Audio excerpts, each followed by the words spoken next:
नमस्कार, ई सञ्चार समाचारमा स्वागत छ। समाचार सुरु गरौँ आजका मुख्य समाचारका शीर्षकहरूबाट। स्थानीय तह चुनावबाट पार्टीलाई बलियो बनाउनुपर्छ अध्यक्ष ओली।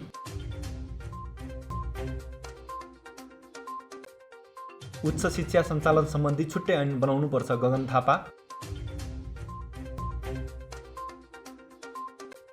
चुनावमा गठबन्धन गर्ने कि नगर्ने अधिनियम निर्णय सम्बन्धित तहकै महत। नेकपा एमालेले जनताको भावना बुझ्न सकेन कानुन मन्त्री। र दक्षिण कोरियामा कोरोनाको उग्र रूप, दैनिक 5 लाख नयाँ सङ्क्रमित, एकै दिनमै 291 को ज्यान गयो।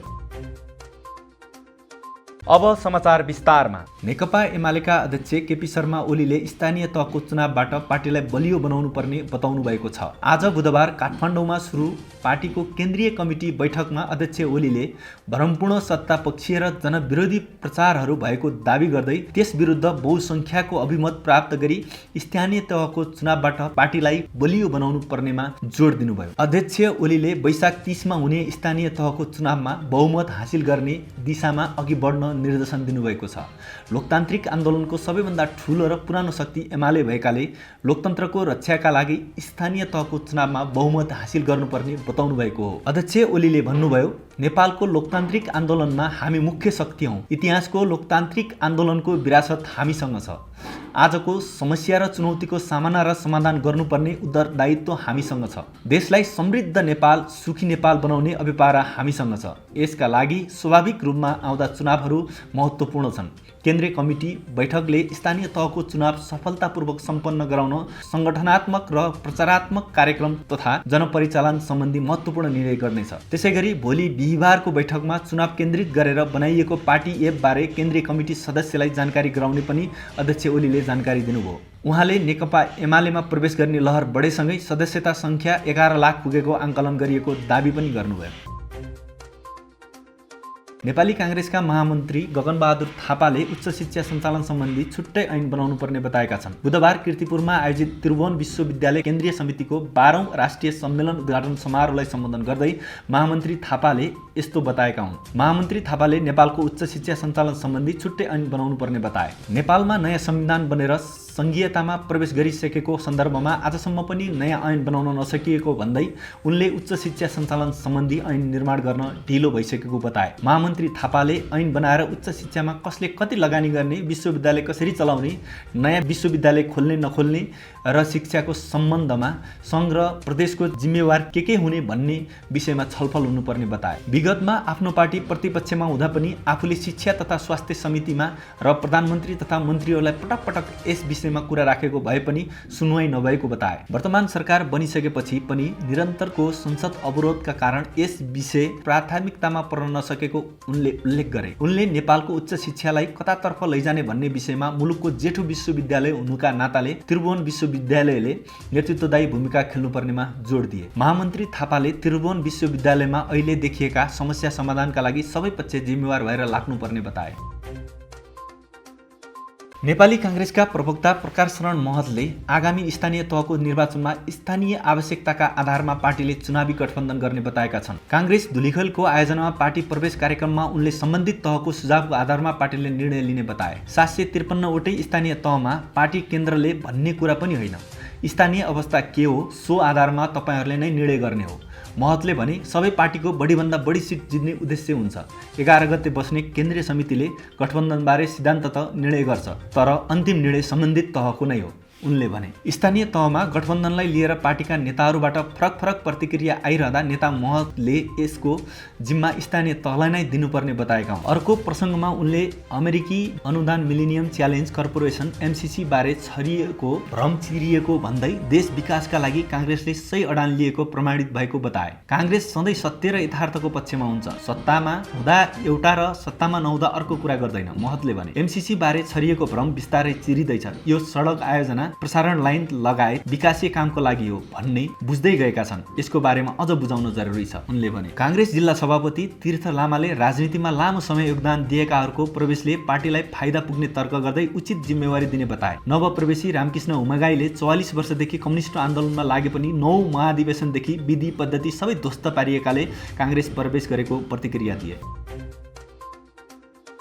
कानून न्याय तथा संसदीय व्यवस्था मन्त्री दिलेन्द्र प्रसाद बडुले नेकपा एमाले सरकार संविधानभन्दा बाहिर गएर सञ्चालन गर्दा समय अगाडि नै बाहिरिनु परेको बताएका छन्। सामुदायिक रेडियो प्रसारण सङ्घको 16औं वार्षिक साधारण सभा तथा सामुदायिक रेडियोहरूको राष्ट्रिय सम्मेलनलाई नेपालगञ्जमा उद्घाटन गर्दै बडुले पूर्व प्रधानमन्त्री ओली सरकार चलाउन असफल भएको बताए। देशको प्रधानमन्त्री हुँदा जनताको भावना बुझ्न नसकेको, देश र जनता भन्दा बाहिर गएर सरकार चलाउन खोजेकोले बाहिरिनु परेको बताएका छन्। मन्त्री बडुले अहिलेको सरकार विशेष परिस्थितिमा विशेष दायित्वका साथ बनेको भन्दै खतरामा परेको संविधानको रक्षा गर्नु सरकारको मूल जिम्मेवारी भएको बताए। संविधानको व्यवस्था र मर्म विपरीत जान खोज्ने सबैको ओली नेतृत्वको सरकारको जस्तै अवस्था हुने मन्त्री बडुले बताए। कार्यक्रममा बोल्दै मन्त्री बडुले संविधान रक्षा र संवैधानिक सर्वोच्चताको लागि रेडियो प्रसारणको लक्ष्य बन्नुपर्ने बताए। रेडियो प्रसारणले सामाजिक रूपान्तरण र राजनीतिक स्थायित्वका लागि निरन्तर पैरवी गरिरहनुपर्ने उल्लेख गरे। 2062-63 को जनआन्दोलनपछि रेडियो अभियानले नयाँ गति लिएको भन्दै मन्त्री बडुले सरकार सामुदायिक रेडियोहरूको विकासका लागि सधैँ सकारात्मक र प्रतिबद्ध रहेको पनि बताए। उनले रेडियोहरूको नवीकरण शुल्क छुट, रोयल्टीमा 50% छुट, विद्युत महसुलमा छुट लगायतको सहुलियत दिएर पनि सहयोग गरिरहेको बताए।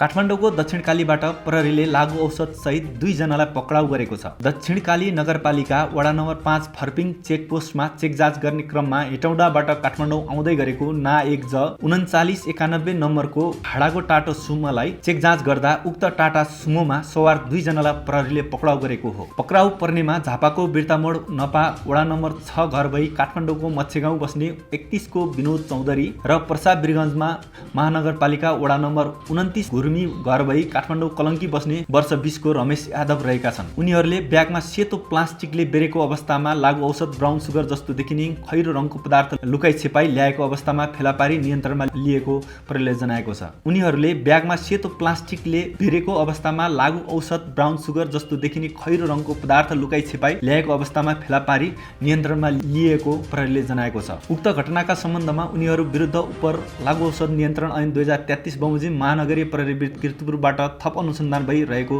प्रहरीले जनाएको छ। सुनको भाउ आज तोलामा 1100 रुपियाँले घटेको छ। हिजो तोलाको 1,03,000 रुपियाँमा कारोबार भएको सुन आज घटेर तोलाको 49,200 रुपियाँमा झरेको नेपाल सुनचाँदी व्यवसायी महासंघले जनाएको छ। यस्तै आज चाँदीको भाउ पनि घटेको छ।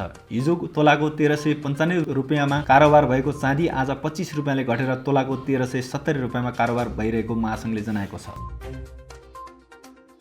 बुधबार नेप्से परिसूचक 20.34 अङ्कले घटेर 2630.36 बिन्दुमा झरेको छ।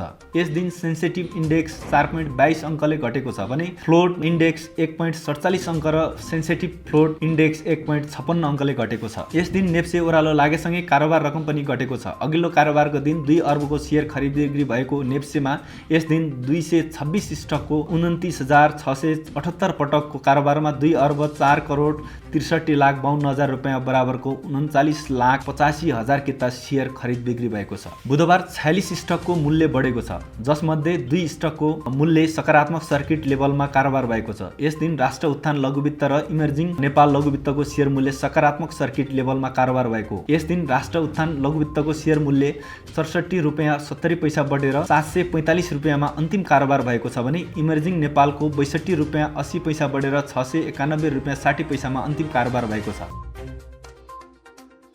र दक्षिण कोरियामा कोरोना भाइरसका दैनिक करिब 5 लाख नयाँ संक्रमित देखिन थालेका छन्। सरकारी अधिकारीहरूले बुधबार दिएको जानकारी अनुसार पछिल्लो एक दिनमा 4,90,881 जना झण्डै 5 लाख नयाँ संक्रमित थपिएका हुन्। यो सँगै दक्षिण कोरियामा अहिलेसम्म कुल संक्रमित संख्या 1,04,27,247 जना पुगेको छ। कोरिया रोग नियन्त्रण तथा व्यवस्थापन निकायका अनुसार यसभन्दा अघिल्लो दिन 3,53,968 नयाँ संक्रमित देखिएका थिए। ओमिक्रोन भाइरसका कारण संक्रमित संख्या यसरी अत्यधिक बढेको अधिकारीहरूको भनाइ छ। नयाँ संक्रमित मध्ये 1,01,133 जना राजधानी सोलका मात्रै रहेको अधिकारीहरूले जनाएका छन्। संक्रमित भएका मध्ये 1,084 जनाको अवस्था गम्भीर रहेको जनाइएको छ। पछिल्लो एक दिनमा कोरोनाका कारण 291 जनाको ज्यान गएको बताइएको छ। हस्त आजलाई संचार समाचार सकियो। अन्त्यमा मुख्य समाचारका शीर्षकहरू पुनः एकपटक। स्थानीय तह चुनावबाट पार्टीलाई बलियो बनाउनुपर्छ अध्यक्ष ओली।